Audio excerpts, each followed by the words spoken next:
아멘. 네, 사실 오늘 본문은 20절까지 전체를 읽어야 메시지가 정확하게 보이는 부분입니다.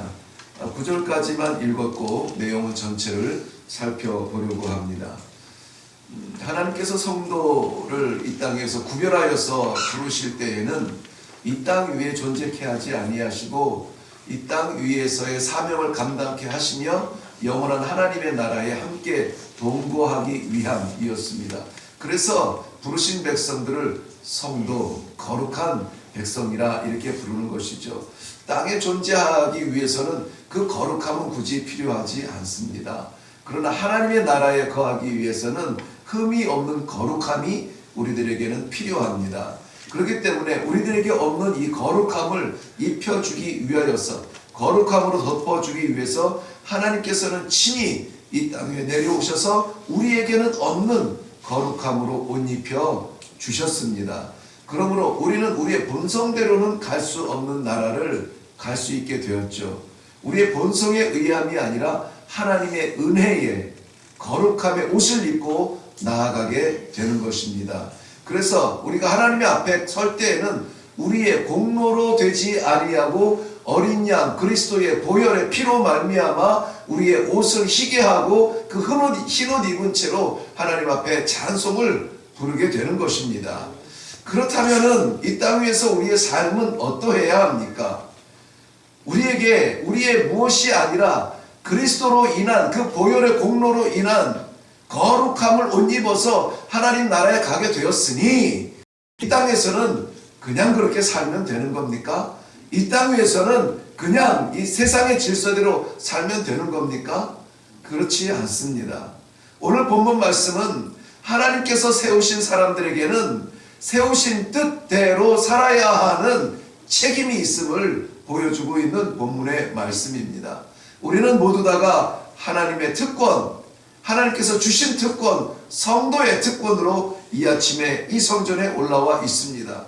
성도로 부름받은 우리에게는 특권이 있으며 또한 그와 동시에 성도로서의 책임이 있다는 것을 우리는 오늘 이 시간에 마음에 가다듬고 다시 한번 그 책임을 위하여서 사명감을 가지고 내려갈 수 있기를 바랍니다.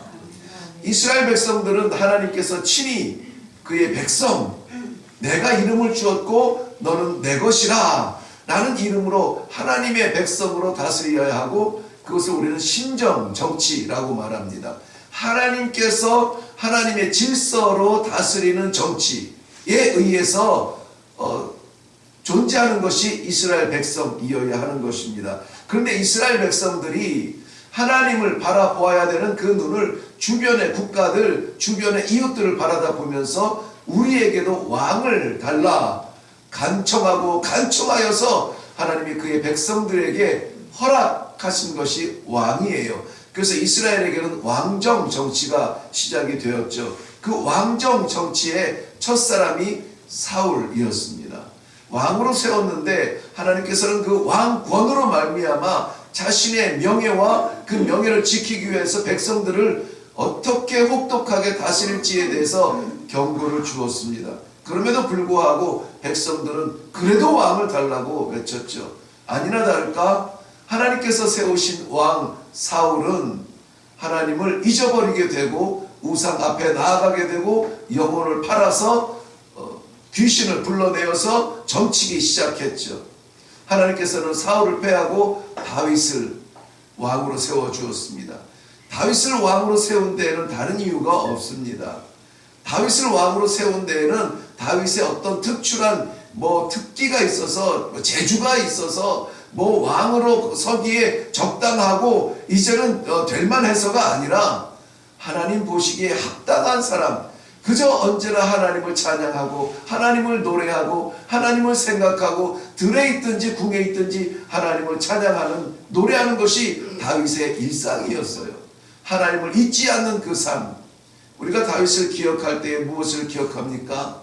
목동으로서 양들과 함께 하프를 치면서 여호와를 찬양했던 그 찬양, 사울이 정신이 혼미할 때마다 하나님을 찬양하면서 치유했던 그 찬양, 골리앗 앞에서도 두렵지 아니하고 하나님의 이름으로 싸움에 나아갔던 그 하나님 유일신 사상으로 살았던 다윗.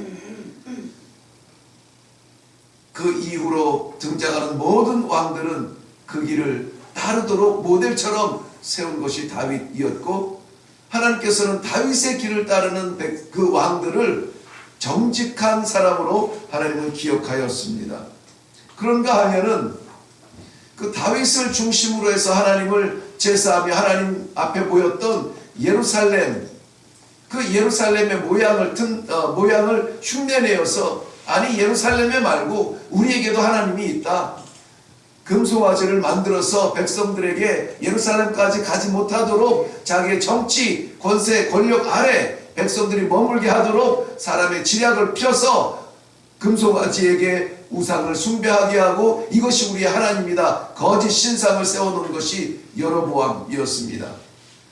열왕기는 이 두 왕을 기준으로 해서 어느 길을 따를 것이냐, 다윗의 길을 걸을 것이냐, 여로보암의 길을 걸을 것이냐, 왕들을 평가하고 판단하여 하나님께서 심판하고 축복하는 그러한 판단의 기준이 되었습니다.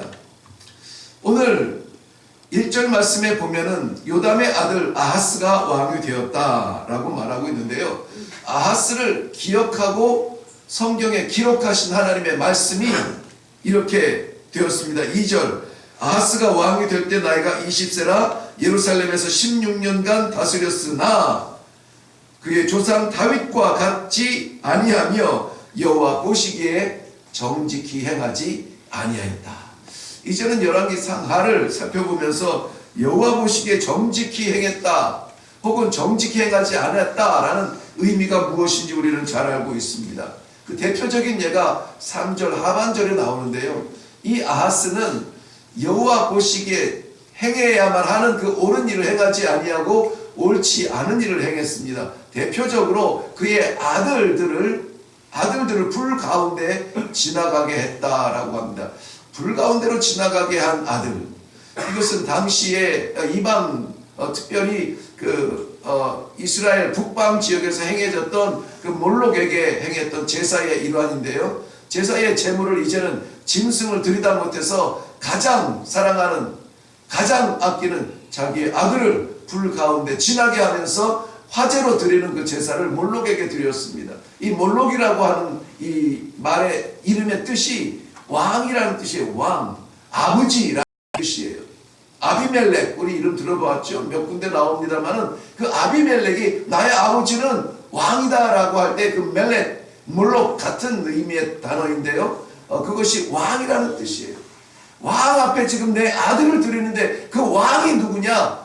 우상이에요. 몰록이라는 그 이 우상 신상에게 내 아들을 갖다가 바치는 일에 왕이 솔선수범하고 있는 것입니다. 왕권이 하나님께로부터 왔고, 나라가 하나님께로부터 왔고, 백성이 하나님께로부터 왔음에도 불구하고 우상에게 나의 가장 소중한 것을 드리기 시작했다는 것입니다.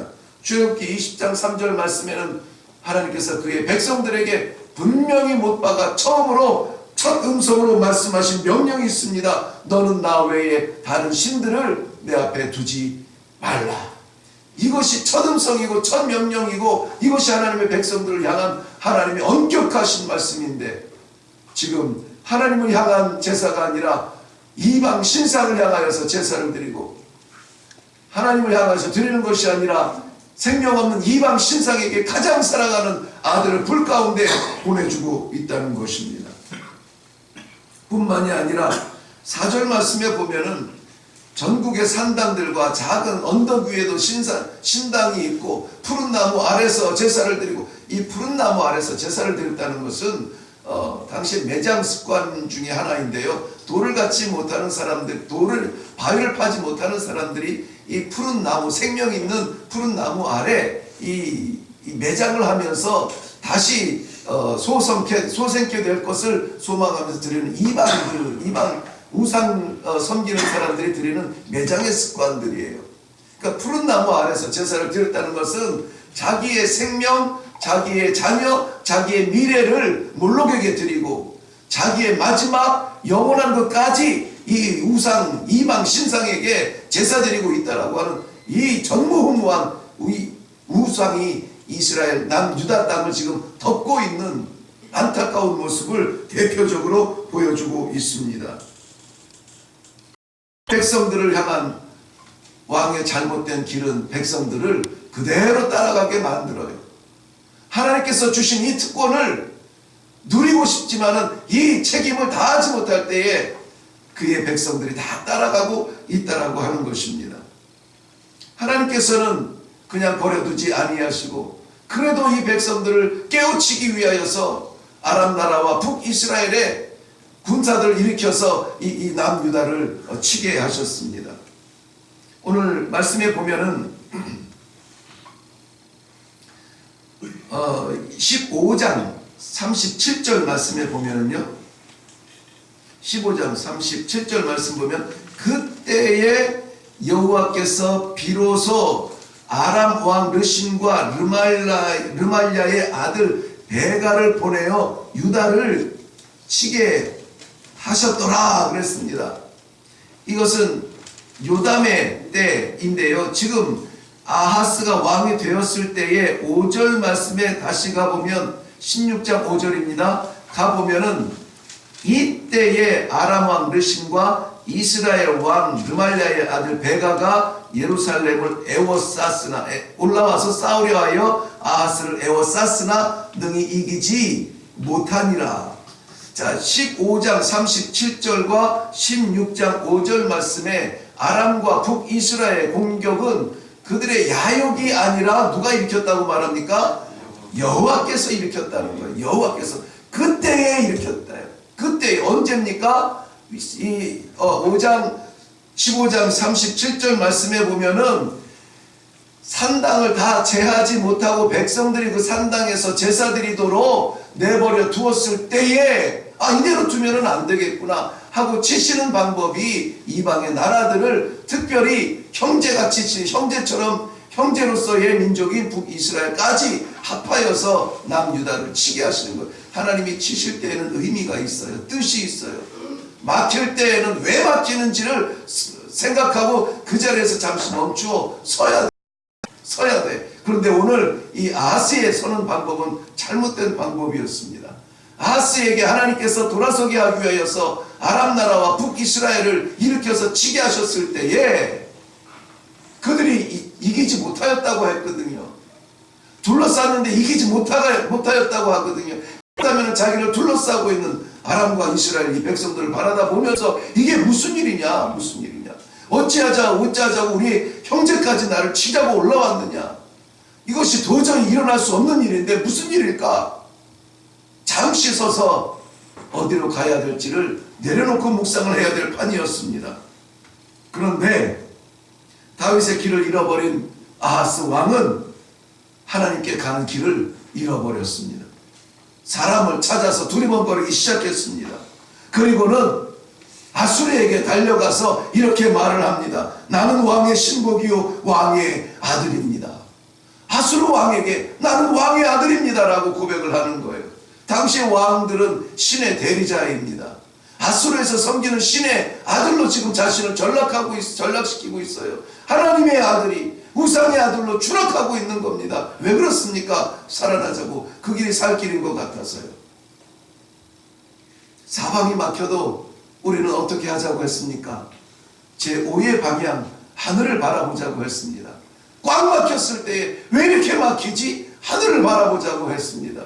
이 아수르는 꽉 막힌 이 순간에 하늘을 바라보는 그 길을 잃어버렸어요. 그 길을 잃어버렸어요. 선한 길을 잃어버렸어요. 옳은 길을 잃어버렸어요. 정직한 길을 잃어버렸어요. 여전히 사람에게 막혀서 사람에게 뚫고자 아수르 왕 앞에 달려가서 머리를 조아리면서 나는 왕의 아들입니다.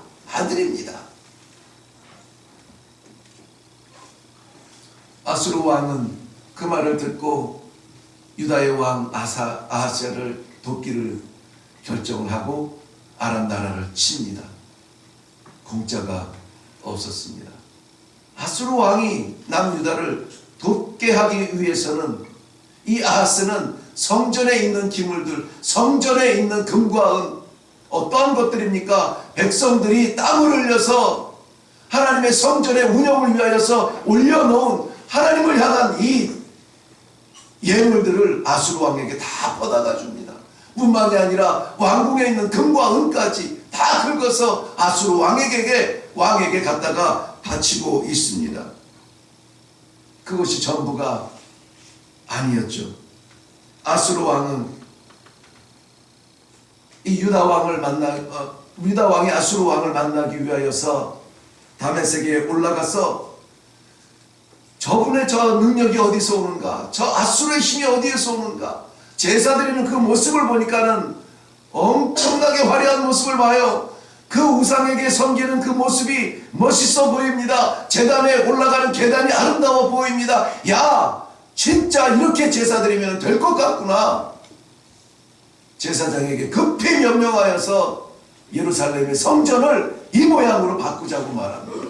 명령합니다. 그리고 예루살렘의 성전을, 그 계단을 만들고 그 우상의 모양을 만들고 예루살렘에 있는 하나님의 성전을 보기 아름답게 멋있게 꾸미되 아수르에서 우상을 섬기던 그 모양을 그대로 따라갑니다. 모양은 있으나 형태가, 본질이 사라집니다. 결국은 예루살렘 성전이 폐쇄되고 이제는 이렇게 제사 드리면 되겠다, 하나님 앞에 올라갈 것이 없다, 하나님께 드리던 제사가 막히게 되는 것입니다. 잠시 숨을 돌릴 것 같이, 잠시 살 것 같은 길에 그 줄기를 잡았으나 그것 때문에 하나님을 잃어버리고, 그것 때문에 온 나라가 하나님 앞에 책망받는 그러한 끔찍한 결과를 맞이하게 됩니다. 잠시 당하는 어려움 속에서 우리는 반드시 하나님을 회복해야지, 살 길을 살겠다고 세상 이곳저곳 뛰어다녀서는 안 된다는 교훈을 오늘 이 말씀을 통해서 하나님께서는 우리에게 주십니다. 하나님의 사람은 하나님의 방법대로 살아야 합니다. 하나님께서 주신 성도의 특권은 하나님께서 주신 성도의 책임을 다할 때에 빛을 발하게 되는 것입니다.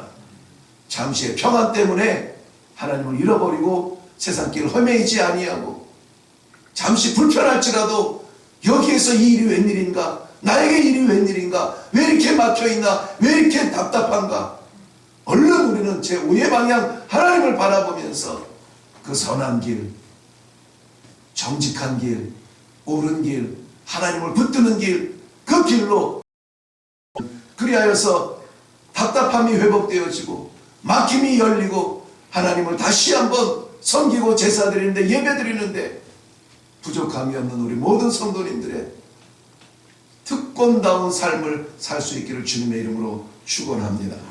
기도하겠습니다.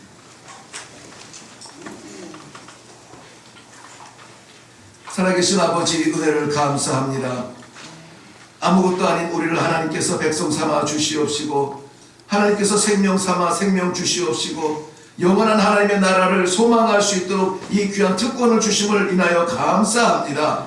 아버지 하나님, 그러나 저희가 아직 이 땅 위에 발 딛고 살아가는 동안에 하나님을 잃어버리지 않아야 될 터인데, 그래서 저희들에게 이 열왕기서를 기록하게 하셨고 묵상하게 하셨고, 옳은 길, 바른 길, 정직한 길을 걸으라고 오늘도 말씀하여 주시는데, 우리의 마음이 세상의 어려움 때문에, 답답함 때문에, 열리지 않은 일 때문에 혼란스럽지 아니하도록 기도하는 무릎 가운데 정직한 길을 열어 주시옵시고, 하나님 나라를 향하여서 나아가기에 부끄러움 없는 성도의 길을 걸을 수 있도록 축복하여 주시옵소서.